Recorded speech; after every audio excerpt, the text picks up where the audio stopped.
Habang abala si RJ sa paghahanda para sa kanyang kasal, nilapitan siya ni Doc Meneses upang ibahagi ang isang mahalagang impormasyon.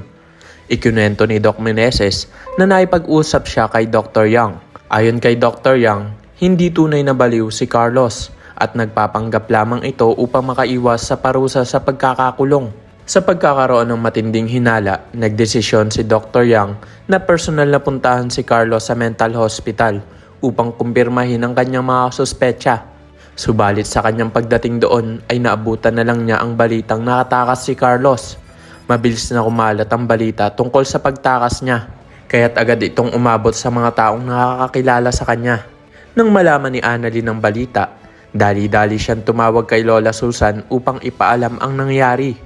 Ipinahayag din niya ang kanyang pangamba base sa sinabi ni Doc Yang na balak puntahan ni Carlos ang kasal ni Lynette upang manggulo. Samantala, si Zoe naman ay lubos na nababahala kaya't agad niyang kinausap si RJ at sinubukan pigilan ang kasal.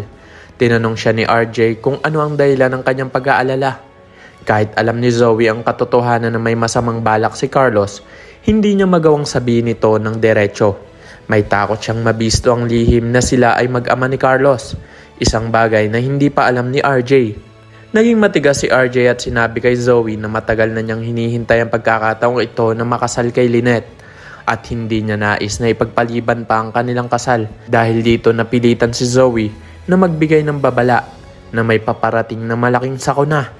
Nagtaka si Giselle sa narinig niya at agad niyang tinanong si Zoe kung ano ang ibig niyang sabihin sa kanyang sinabi. Habang nangyayari ito, tila tuluyan nang nawawala sa tamang pag-iisip si Carlos dahil sa matinding pagka-obsess niya kay Lynette. Sa kanyang kagustuhang makapasok sa kasal nang hindi naahalata, nagbihis pa siya ng pangmadre upang makapunta sa simbahan.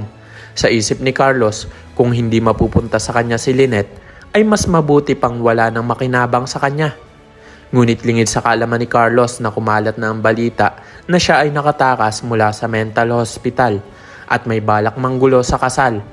Kaya naman hindi nagpabaya si Giselle at mas pinagting pa niya ang seguridad sa paligid ng simbahan upang tiyakin na walang makakasira sa kasal ng kanyang kapatid na si RJ.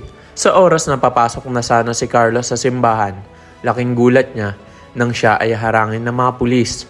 Dahil dito napatunayan nila na nasa tamang pag-iisip si Carlos at wala na siyang dahilan upang makaiwas pa sa batas.